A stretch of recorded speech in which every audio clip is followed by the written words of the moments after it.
Welcome back to another episode of Let's Talk Boxing. I'm Leti. I'm LB. And let's get into a spicy fight we had this weekend. So we had Subriel Matias out of Puerto Rico. Ooh, AKA the Machine. Yep. That's what I call him. AKA Mr. Let Him Go. Because he let them things go. They both did. Versus Jeremias Ponce out of Argentina. So damn, what a fight. Yeah. Unexpected start, I guess a lot of people were saying.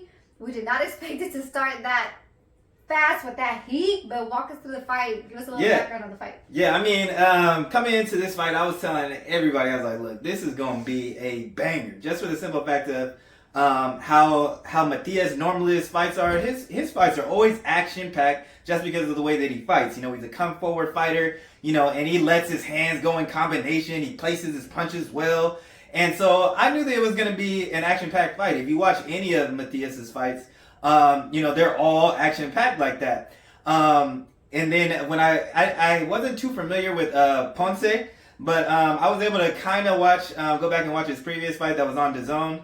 DAZN, you got to fix your stream, man. The stream keeps going in and out. But yeah, so, you know, once I kind of saw him a little bit, I'm like, oh, this is going to be a banger. Just because, you know, he's also a come-forward fighter. But, you know, in his last fight, he boxed a little bit more. But, yeah, he likes to bang, too, and he's got good power. I mean, you look at the records, both got a lot of knockouts. So I was leading up to this fight, I was telling her all week, I was like, I cannot wait for this. But, yeah, what kind of games of fight would you think?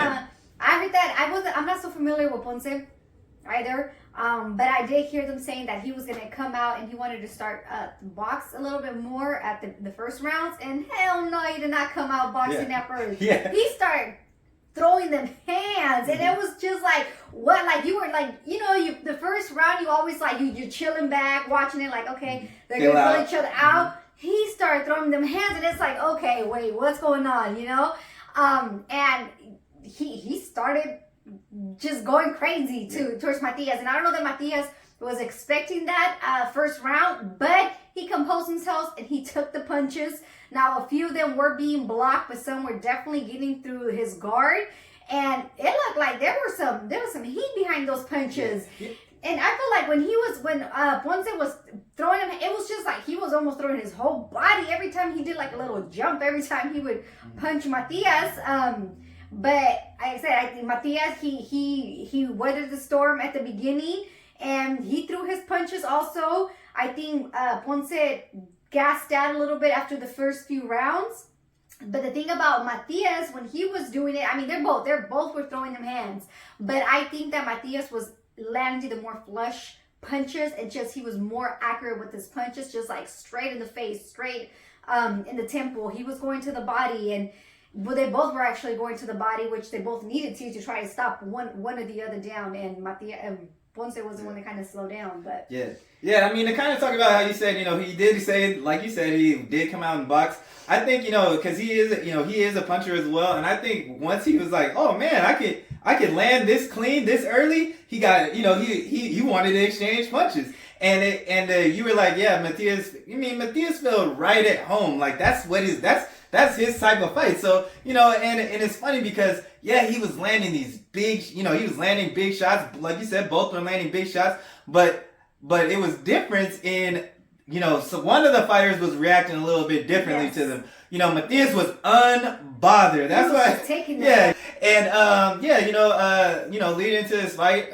both are known to be body punchers. And it was kind of, Ponce did have a little bit more of length, but, you know, he wanted to get in there and brawl. He had long arms, so it was looking kind of funny how, you know, how those punches were coming out. You were saying, like, look how he was torquing his whole body. And, yeah, you know, I think that kind of went with that. And I don't think that it was gassed out. I think it was more of the fact that Matias was landing shot after shot after shot, and he was conditioned for this type of fight.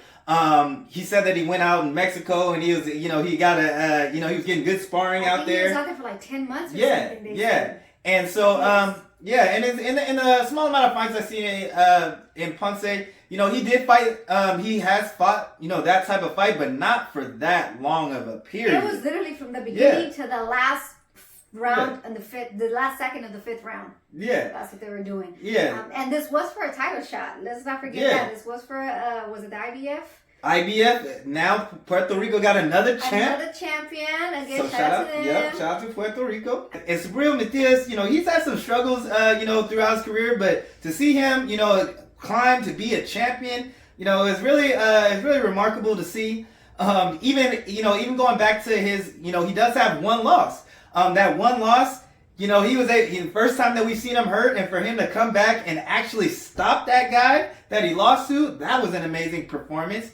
And also, every single win that he got ended in a knockout, and that's impressive. Mm-hmm. So definitely 140 got another big player for sure. Yep.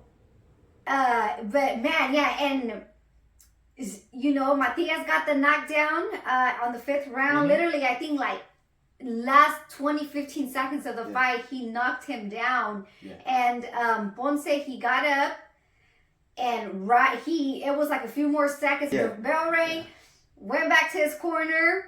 His coach told him, "Hey," he whispered something in the ear, and that was it. Ponce was like, He shook his head, and he said, his trainer was like, "Oh yeah, I'm the boss here. I decide." And he just threw the towel in, which. Yeah, I mean, the other thing about like Matias is like in this division, I feel like he has, and when it comes to the top, fighters at the division, I feel like he has some of the fastest hands. And you can see him on the inside. It doesn't look like he's putting much behind those punches, but they were doing damage. And those punches were coming quick. Those quick combinations. There's sometimes he'll throw in like 5-punch combinations just quick. It's crazy. And I felt like I said, he did land just the cleaner punches to me on Ponce, and he got him. Yeah, and that left hook was a problem. Every time he doubled up that left hook, he doubled up that left hook, it was doing damage. Yep. And swing their head up once a back too. Yeah. But it was a good fight. Yeah. It was a really, really entertaining fight for sure. And then there was something that you're saying in the fight about. Yeah, I mean, the one thing that I found, and I don't know what you guys think about this. I'm pretty sure it's legal because obviously it was happening a lot throughout the fight. I just didn't know how I felt about the way Ponce was just throwing his hand. I don't know if it was like he was doing the big overhands, just kind of landing just on like the top of the head of Matias. Almost sometimes just landing a lot behind the head. And I don't know how I feel about those punches that he was doing. And straight to the temple, which I get that, yes, it happens, but there was just some wild punches. I don't know how they were landing on Matias's head, and I don't know. Yeah, when we were seeing this fight, I was like, man, this is reminiscent of the other Argentinian fighter, Marcos Maidana. If you watch Marcos Maidana in that fight against Floyd, he was throwing those same type of punches. And so when I was watching, I was like, it definitely looked like there was an influence from that Argentinian influence. But that's kind of what I was thinking about when I was watching. It's legal, I'm sure, because it happens a lot. Yeah, you just don't normally see it, but it definitely looked awkward, and that's exactly what it reminded me of. I'm just saying, if that's one of my family members in there and somebody punching them like that, I don't know how I would feel about that, But it's a boxing, it is what it is. But yeah, like I said, overall, entertaining fight. Everyone who watched it with us was just entertaining. We had, we watched. It was fun, we watched it with some family, and they were like, man, this is one of the best fights I've seen in a while. Yeah, so that was good. Mm-hmm. But like we said, Puerto Rico has a champ at 140. And what do you think is next for him? Do you think people are going to start calling his name out a lot more? What do you think? Yeah, I mean, I feel like this performance really kind of put him on the map. I mean, just from looking at social media, everybody was talking about the fight and how good it was, and so I think that definitely he's gonna get some people wanting to fight him. Now his style is gonna be tough, so maybe he might not get those type of fights just for the type of style that he comes with.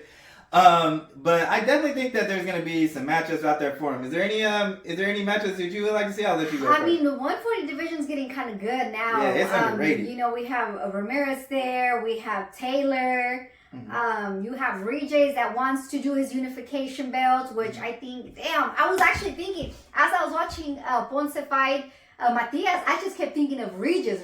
For some reason, he kept popping up to me like, how crazy would this fight, the way they both, their styles, that would be a crazy ass matchup.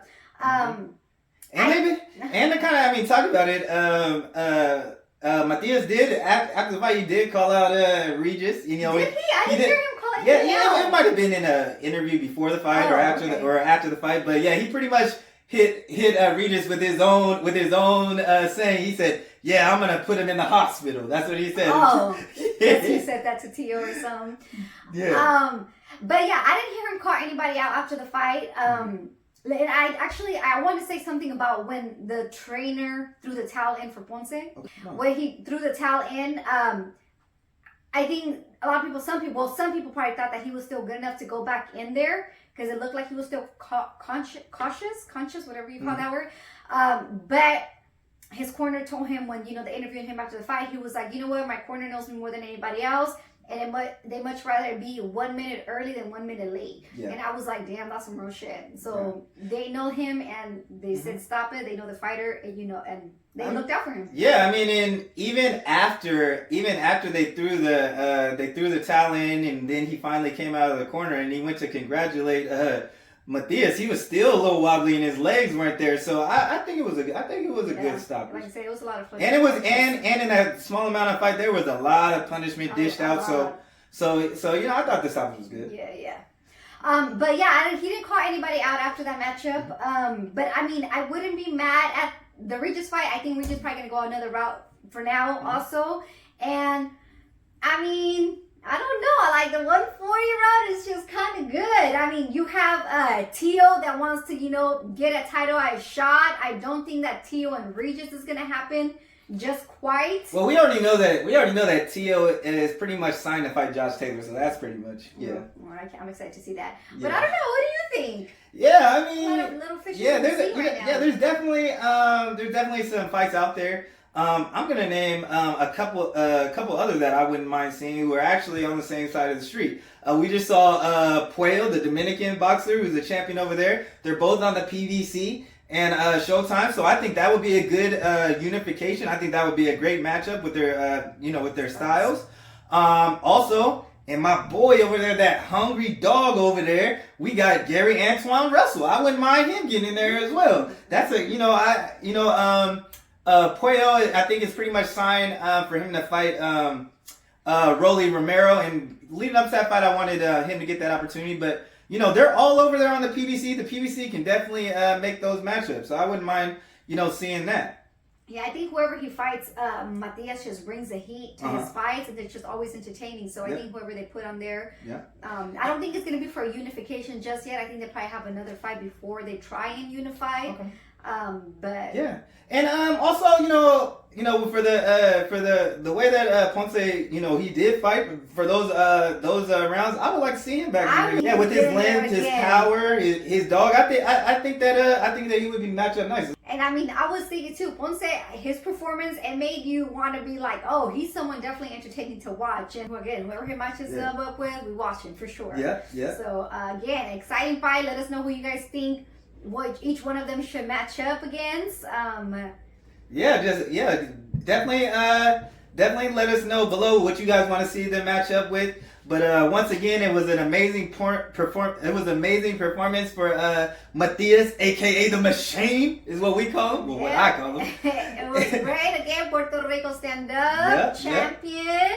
We just can't wait to see him back in the ring. But that's all we got. So thanks for tuning in, y'all. And don't forget to like, comment, and subscribe. Or talk your shit. And we out.